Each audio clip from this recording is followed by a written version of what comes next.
जिंदगी में हर इंसान के जीवन में एक ऐसा समय आता है जब उसको लगता है कि अब सब कुछ खत्म हो गया है। तो उस समय यदि आपके अंदर आगे बढ़ने की हिम्मत होती है तो ही आप सफलता के शिखर को छू पाते हैं। अगर आप एक छात्र असफल हो जाते हैं तो इसका ये मतलब नहीं है कि दोबारा प्रयास न करें, और सफलता आपके लिए एक अवसर होती है। आप इससे बहुत कुछ सीख सकते हैं। इससे आप अधिक समझदार बनेंगे और अपनी सफलता की राह को बेहतर ढंग से समझें। अपने आप को मानें और दूसरों के बारे में सोचना बंद करें। अपने आप को उन सफल लोगों से तुलना न करें जो आपकी उम्र से कई गुना ज़्यादा सफल हो चुके हैं। आपका मार्ग आपका होता है और आपको उसी के अनुसार आगे बढ़ना चाहिए। अपने लक्ष्य को समझें और उसे पाने के लिए मेहनत करें। लक्ष्य स्पष्ट होना चाहिए और उसके लिए आपके पास एक योजना होनी चाहिए। सफल होने के लिए आपको अपने आप पर भरोसा होना चाहिए। आपको अपनी क्षमताओं पर विश्वास होना चाहिए। आपके पास साधन न होने की वजह से आप असफल नहीं हो सकते। आपकी सफलता आपके अंदर होने वाले विश्वास पर निर्भर करती है। और अंत में मैं ये कहना चाहूँगा कि आप सफल हो सकते हैं। आपकी सफलता आपके उत्साह, मेहनत और विश्वास पर निर्भर करती। अपनी सोच और कार्यों में सकारात्मक रहें और अपने लक्ष्य की ओर अग्रसर रहे। बहुत समय पहले की बात है, भारत के सुदूर दक्षिण में एक छोटा सा राज्य स्थित था। राजा द्वारा राज्य का संचालन शांतिपूर्वक हो रहा था। एक दिन अचानक उसे खबर मिली कि एक बड़े राज्य की सेना की एक बड़ी टुकड़ी उसके राज्य पर आक्रमण के लिए आगे बढ़ रही है।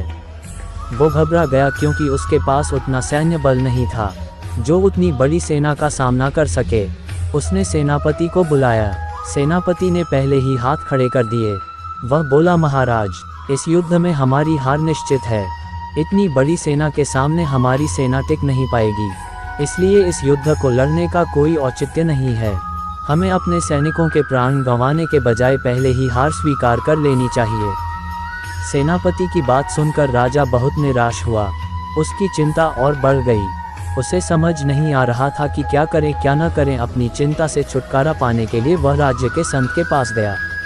संत को उसने पूरी स्थिति से अवगत कराया और बताया कि सेनापति ने युद्ध के पहले ही हाथ खींच लिए। ये सुनकर संत बोले, राजन, ऐसे सेनापति को तुरंत उसके पद से हटाकर कारागृह में डाल देना चाहिए। ऐसा सेनापति जो बिना लड़े हार मान रहा है, उसे सेना का नेतृत्व करने का कोई अधिकार नहीं है।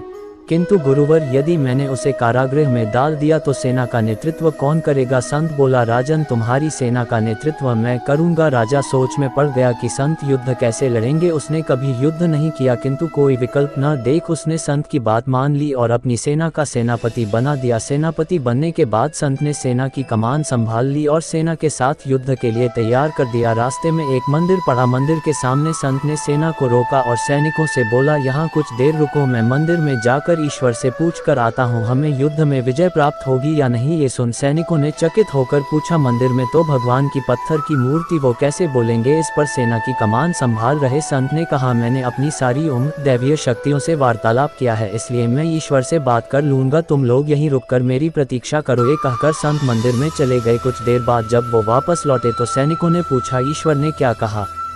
संत ने उत्तर दिया, ईश्वर ने कहा, यदि रात में इस मंदिर में कोई प्रकाश दिखाई पड़े तो हमारी विजय निश्चित है। पूरी सेना रात होने की प्रतीक्षा करने लगे। रात हुई, मंदिर में उन्हें प्रकाश दिखाई पड़ा। ये देख सेना खुशी से झूम उठी। उन्हें विश्वास हो गया कि अब वो युद्ध जीत लेंगे। उनका मनोबल बढ़ गया और वो जीत के मंसूबे से युद्ध के मैदान में पहुंचे। युद्ध 21 दिन चला। सेना जी जान से लड़ी, फलस्वरूप उनकी विजय हुई। विजयी सेना के वापस आते ही फिर वही मंदिर पड़ा। तब सैनिकों ने संत से कहा, इस स्वर के कारण हमारा विजय हुआ है, आप जाकर उन्हें धन्यवाद दिया है। संत ने उत्तर दिया, इसकी कोई आवश्यकता नहीं है। ये सुनकर सैनिक कहने लगे, आप कितने कृतज्ञ हैं। जिस ईश्वर ने मंदिर में रोशनी कर हमें जीत दिलाए, आप उनका धन्यवाद नहीं कर रहे हैं। तब संत ने कहा, उस रात मंदिर से आने वाली रोशनी एक दिए की थी और वो दिया मैं यहाँ जलाकर लाया था। दिन में तो रोशनी दिखाई नहीं पड़े, किंतु रात होते ही दिखाई देने लगे दिए की रोशनी देखकर तुम सब ने मेरी बात पर विश्वास कर लिया और युद्ध में विजय हमारी हुई। इस तरह तुम सब का मनोबल बढ़ गया था और तुम जीत के विश्वास के साथ युद्ध में गए और असंभव लगने वाली विजय तुमने प्राप्त की। इस कहानी से हमें क्या सीख मिलती है? खुद पर विश्वास रखो और परिश्रम करते रहो, विश्वास की विजय होगी। हमारी सोच ही आगे चलकर वास्तविकता का रूप लेती है, इसलिए हमें अपनी सोच पर ध्यान देना चाहिए। सदा सकारात्मक सोचें ताकि सकारात्मक परिणाम मिले। दोस्तों, इस वीडियो में बस इतना ही। मिलते हैं अगले वीडियो में। अपना ख्याल रखिएगा। जय श्री कृष्ण।